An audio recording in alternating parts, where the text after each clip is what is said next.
We've been promising all day, and we're going to take you there for it. This is a live look at Cape Canaveral in Florida. SpaceX is about to launch a brand new rocket, and it is a very big deal. This is a Falcon Heavy rocket. It is right now the most powerful rocket on the planet ×2. This is set to be the biggest and brightest and most impressive rocket launch since the space shuttles retired. And SpaceX reports it to be the future of human space travel. This rocket has 28 Merlin engines, 5 million pounds of thrust, the equivalent of strapping 18 747s together and igniting them. The fuel on board, the explosive equivalent of 4 million pounds of TNT. Now, this is about to be a demonstration flight, so there's no crew on board, only one special payload, a midnight, cherry, brand new, electric Tesla Roadster, which Elon Musk says will go deep into space for 1 billion years or so, quoting now, unless it blows up on ascent. Our Phil Keating is live at KSC to watch it all, and they're doing a NASA-like NASA channel with a play-by-play. Phil, it's a big day. Humongous day, Shep, especially for SpaceX and beyond SpaceX, for all human space travel in the future. If this rocket does successfully launch up, heads off into space, deploys the Tesla electric sports car, sending it out to the Earth-Mars orbit, and then all 3 rocket stages come back down to Earth, 2 of them landing a few miles from here on land at the landing zone, and the center core burning for an additional minute, and that would then come down, aim to at least, on the floating drone ship out in the Atlantic Ocean. If SpaceX can accomplish all this, this opens the doors to, number one, putting a crew capsule on top of the Falcon Heavy, taking humans back to the moon. You could even take humans out to Mars as long as you have an orbiting fuel ship for resupplying the spacecraft with fuel. You could also send it out to an asteroid. It also opens up massive new, bigger and larger payloads for the U.S. military, for the satellite industry, as well as for NASA.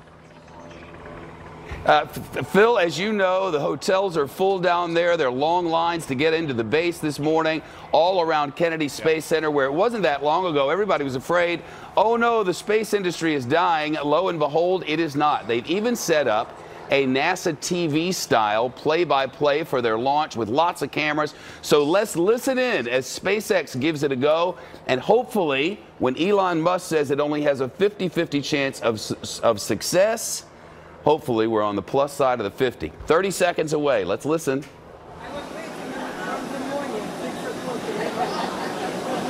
T-minus 30 seconds. Launch director on countdown 1. SpaceX Falcon Heavy, go for launch. Falcon Heavy is configured for flight. T-minus 15, stand by for terminal count. 10, 9, 8. Side booster ignition. 6, 5, 4, 3, 2, 1. Ignition.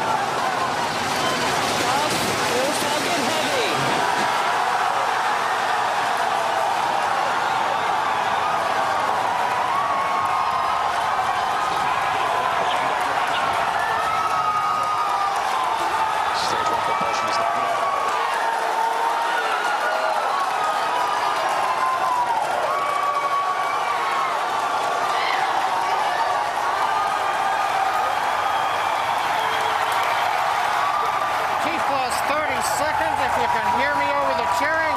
Falcon Heavy heading to space on our test flight, building on the history of Saturn V Apollo, returning pad 39A to interplanetary mission. We're getting ready to throttle down for Max Q.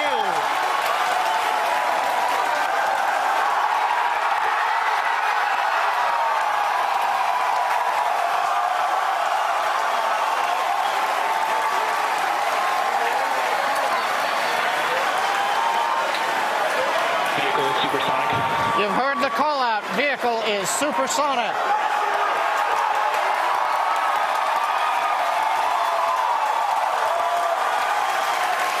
Side boosters are now throttling back up to full power. Has reached maximum dynamic pressure. We're past max Q, the period of maximum loads on the vehicle. Next up, we'll be waiting for the side boosters to begin to throttle down prior to booster engine cutoff and separation 2.5 minutes into flight.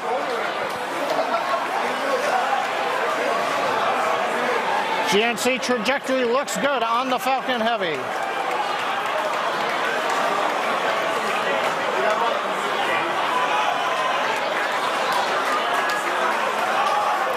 Reports show that the M1D engine performance is nominal. Impact engine sales begun. Side boosters have begun to throttle down in preparation for the upcoming shutdown in 20 seconds.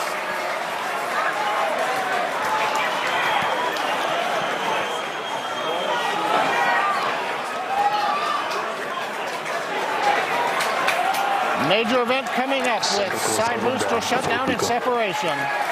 Inside shutdown. Side boosters. Beacon. Center. South enough. S1 keeps going.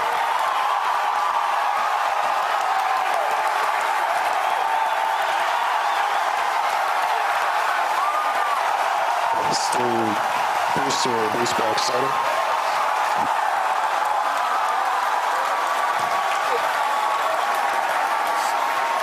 Successful separation. We're coming up on Miko and shutdown. Stay set.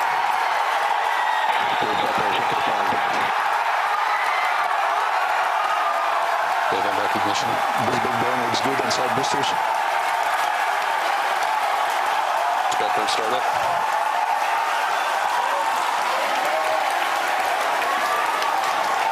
Coming up on fairing separation. Center core side engines on power, also look good.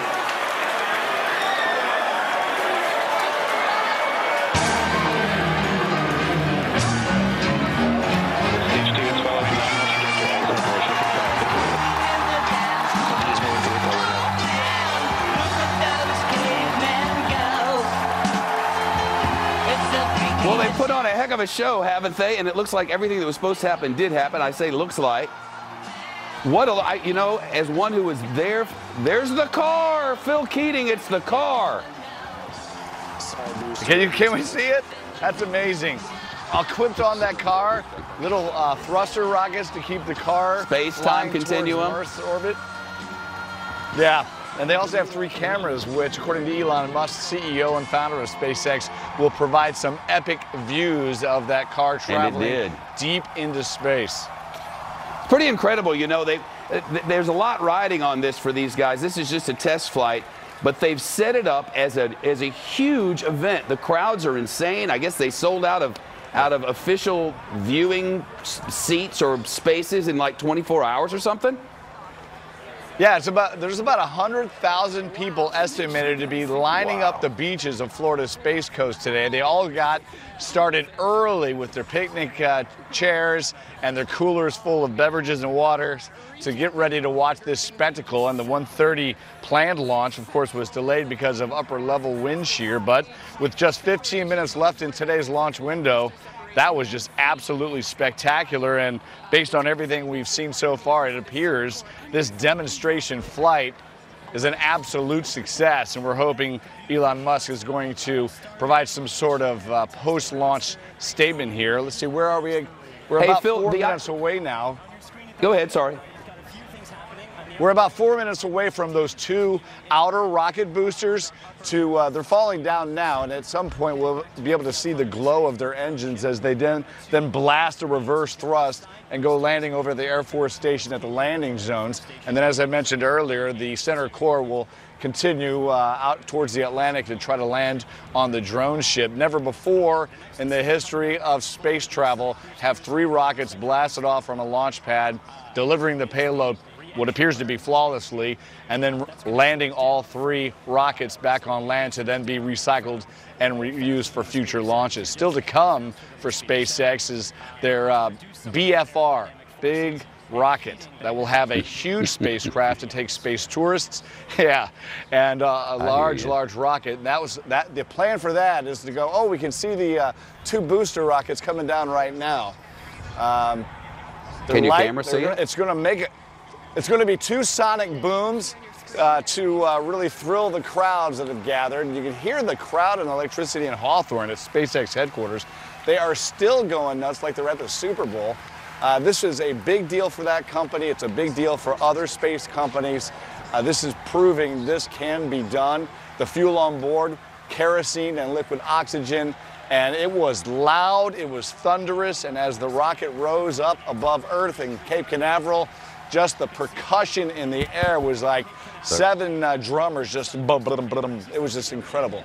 And so those 2 rocket boosters are descending right now, and that will be another double sonic boom spectacle for what is a multiple event demonstration flight launch today, Shep. Hey, we're kind of watching the thing. Can you see the screen, Phil? I can, yeah.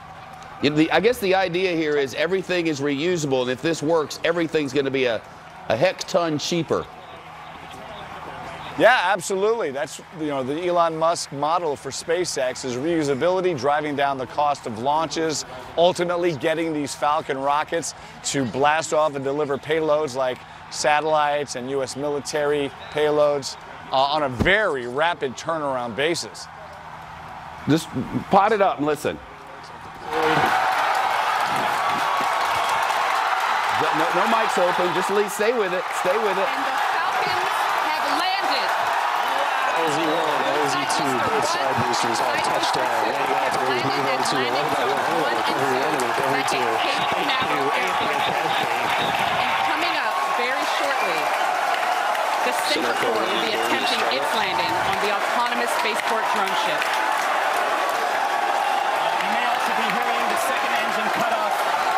The core landing is next. So you saw those 2 rockets. Phil, the core now. Let's listen to the SpaceX people.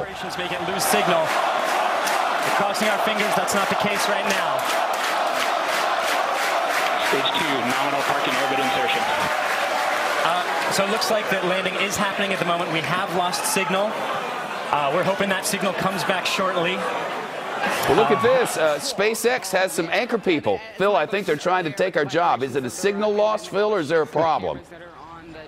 There's a signal issue. The drone ship is so far out east of Florida over the horizon, the curvature of the Earth sometimes makes that signal hard to reach Earth, and that's what they're trying to work on right now. But the first 2, wow, those sonic booms, just explosively loud here where we're standing.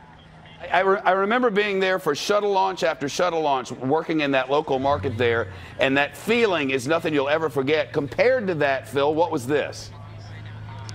Very similar to the shuttle launches we covered, the last ones being in 2011, Atlantis being the final shuttle flight. And the crowds today, not only here at the Kennedy Space Center campus and over at the Visitor Center viewing spots, but all up and down the beaches. You couldn't get a hotel if you hadn't had a reservation prior to yesterday, and just the lines of cars getting in here today, just massive interest, the biggest crowd since 2011 without a doubt. And there was really a sense, Blue Origin has now set up a rocket manufacturing facility over on Space Commerce Way.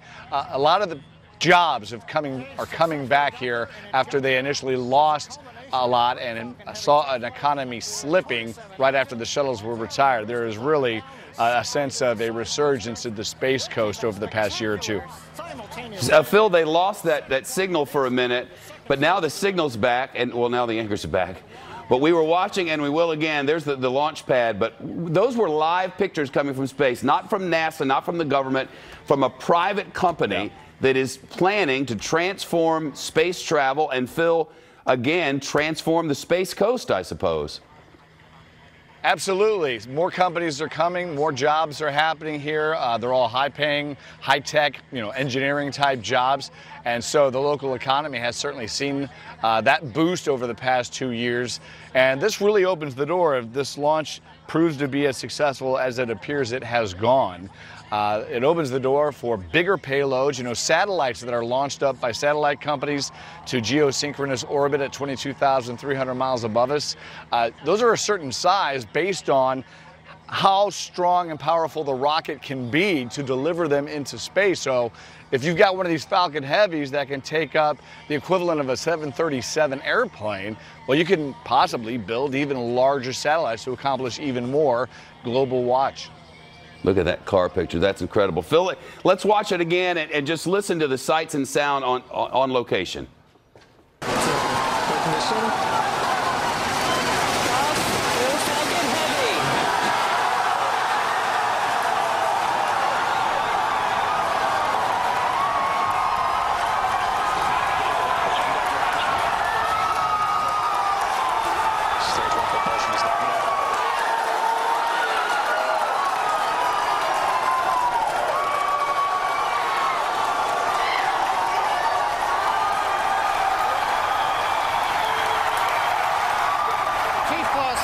Seconds, if you can hear me over the cheering. Falcon Heavy heading to space on our test flight. Building on the history of Saturn V Apollo, returning pad 39A to interplanetary mission. We're getting ready to throttle down for Max Q.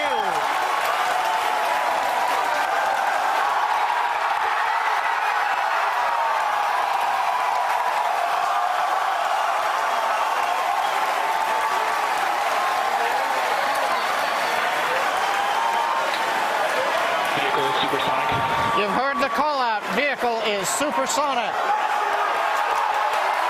Sonic. When are we going to hear from Elon Musk? We'd like to see that and hear that very soon here.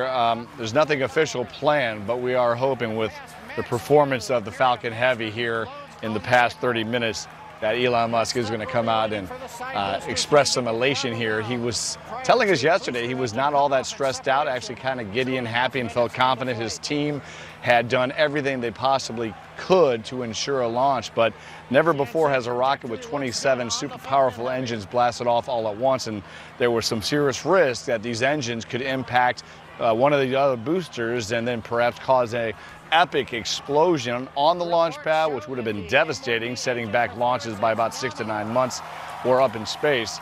But so far, everything just looks golden on today's demonstration flight. Fantastic. It was a lot of fun to watch. Phil, you're the best. We'll be back in just a few minutes if there are live speeches from there or whatever. But I want to take you to Dow, to the corner of Wall and Broad as the man.